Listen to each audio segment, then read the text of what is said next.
need a high-end designer or a lot of money to get a luxe look. Be your own interior designer. This is Affordable Interior Design, the podcast. Here's your host, Betsy Helmuth.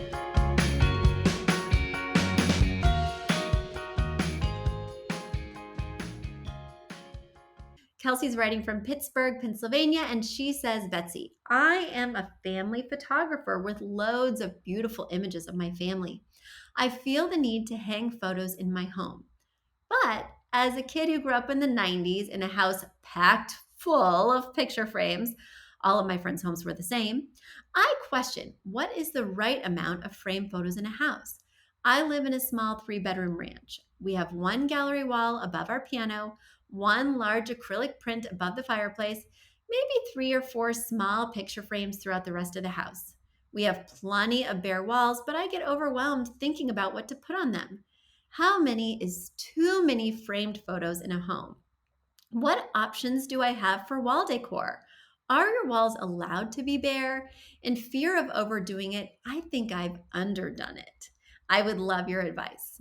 Well, I definitely have opinions on this because sometimes I walk into people's homes and it's like their photo album exploded and there's family photos everywhere.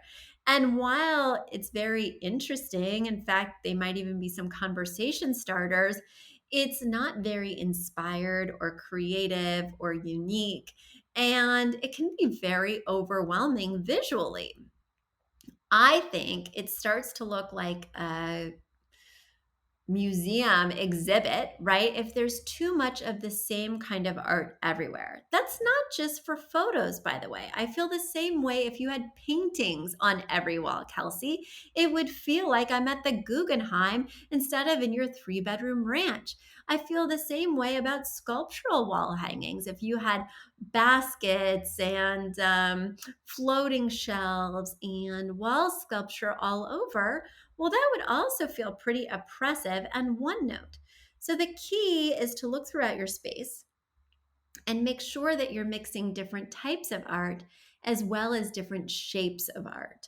For instance, in my primary bedroom, I found this really amazing vertical piece of like this Victorian lady, and she's blowing like a huge bubble with bubble gum. She just perfectly matches my paint color and my palette, and she just makes me smile and is kind of from the era of the home. And I got her cheap on Society6, and I just really love her, right? But she's vertical. And then when I was going to look for other pieces of art for my room, I said to myself, I know I don't want an art print because I've already used that, and I don't want anything vertical. I could pick something square. I could pick something horizontal. Certainly, I could do a wall sculpture that's asymmetrical or even, elliptical or circular, but I want to make sure that I'm not using too many vertical pieces throughout the space. So you always want to be thinking about contrast, and contrast doesn't just mean dark and light, right? It doesn't just mean heavy and airy. Contrast can also be with shape, and contrast can be with types of pieces, right? Too much framed photography can feel like you didn't make any choices, like you just opened up your Shutterfly, excuse me, printed things out in different sizes and said, I'm done. And that doesn't feel very designerly. Now, do you need a piece on every wall? The answer is absolutely not. In fact, we need some empty wall space for our good chi to circulate. So when I'm planning out my artwork, I think about where do I want people to focus? Where do I want their eye to be drawn? I also want to think about if I'm going to incorporate drapes, because for instance, in my primary bedroom, I'm going to hang those drapes well outside the window to enlarge the width of my windows visually. And when I do that, I have less wall space. In fact, I'm just going to have a very small amount of wall space above my bed. So I need to be cognizant of the fact that, even though technically I have walls, the drapery counts as a wall hanging as well. These are things I want you to be thinking about as you're planning your art. Where do I want people to focus? Where do I want the wow factor, right? In my case, I have to do a piece above the bed. You have to do a piece above the fireplace, of course. But do I really need a piece on either side of the hallway? Typically, I choose one side. And then maybe further down the hallway, I'll choose the other side. You also want to be mindful, and I think this is something that people forget, of any architectural clutter that's on the wall. Sometimes there's a lot of light switches, there's a lot of switch plates, there's a lot of outlets, there's a thermostat, and all of that can be visual clutter on a wall. I told my contractors to plug up any like switch plates that we weren't using because there were a few things that we weren't going to use, a few sconces we weren't going to install. Eliminate that.